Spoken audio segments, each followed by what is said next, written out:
The title of the book is The Rise of the Computer State. What I'm saying is that large bureaucracies, with the power that the computer gives them, become more powerful, and that they are escaping the checks and balances of representative democracy. In 1983, the New York Times reporter David Burnham warned that the integration of computers into every aspect of daily life could lead to a level of automated surveillance unknown in any previous age. For society to change course, Burnham argued, citizens would need to rise up through the democratic process and demand new legal protections to safeguard their privacy. There are ways to deal with it. We have done it.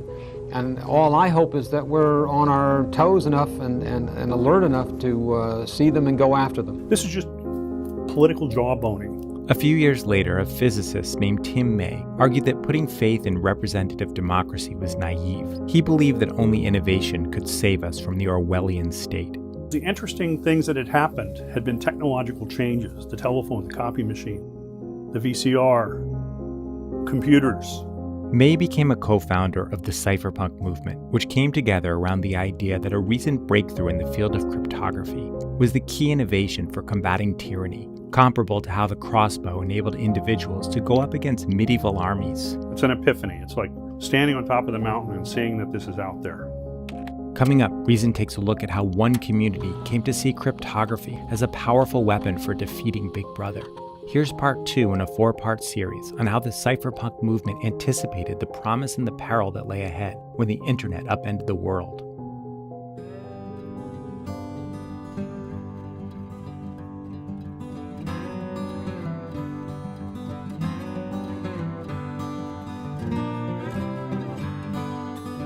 In the late 1970s, there was an astonishing breakthrough in the field of cryptography. I saw this as the critical fork in the road for the future of human freedom. I really did. In the summer of '77, Mark Miller was a 20-year-old student at Yale, working for a countercultural tech visionary named Ted Nelson. Like many future cypherpunks, he would learn of this groundbreaking discovery when the August issue of Scientific American arrived at his door. And I'm reading Martin Gardner's mathematical games column, and I just get incredibly excited,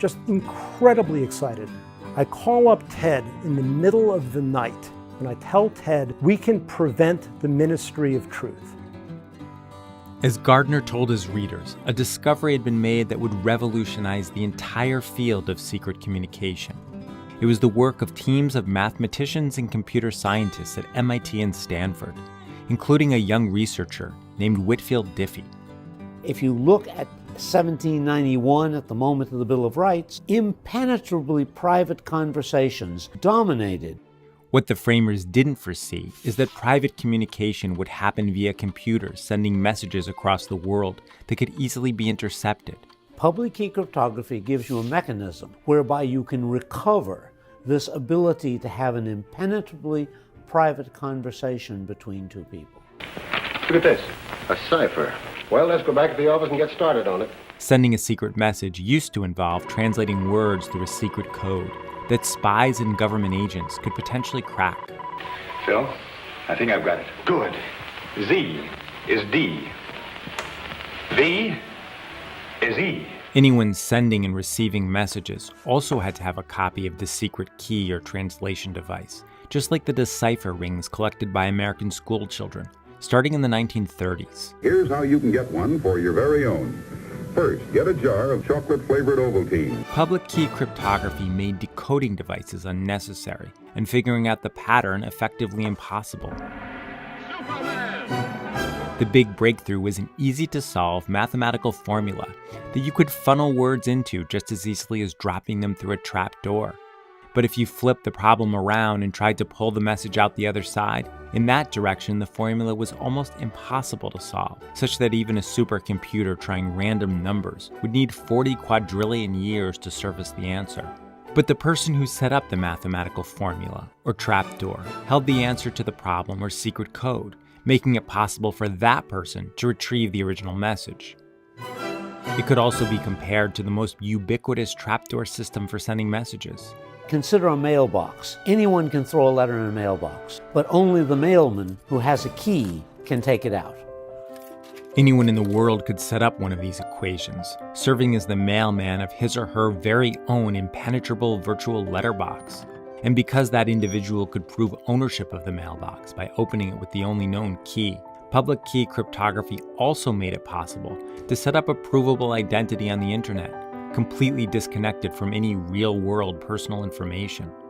Knowing economics the way you do and looking at what's happening with the internet, what can you see happening way out there in the future? The most striking non-obvious thing is that current technologies are in the process of giving us a level of privacy we have never had before. Essentially, there are now well-known ways available in free software of encrypting messages so that only the intended recipient can read them, so that if the FBI intercepts them, it's gibberish to them. One way of reading the Second Amendment is that it was a way of making sure that if the government tried to suppress the people would win. And the militia wouldn't be very good, but it would outnumber the professionals 100 to 1. In the modern world, the weapons that the Army has differ by a lot more than they did in the 18th century.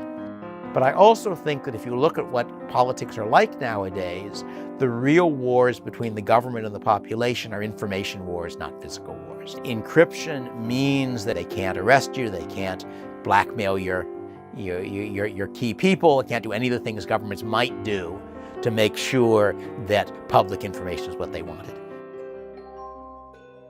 Meanwhile, the U.S. intelligence community was doing everything in its power to keep this new tool out of the hands of the public.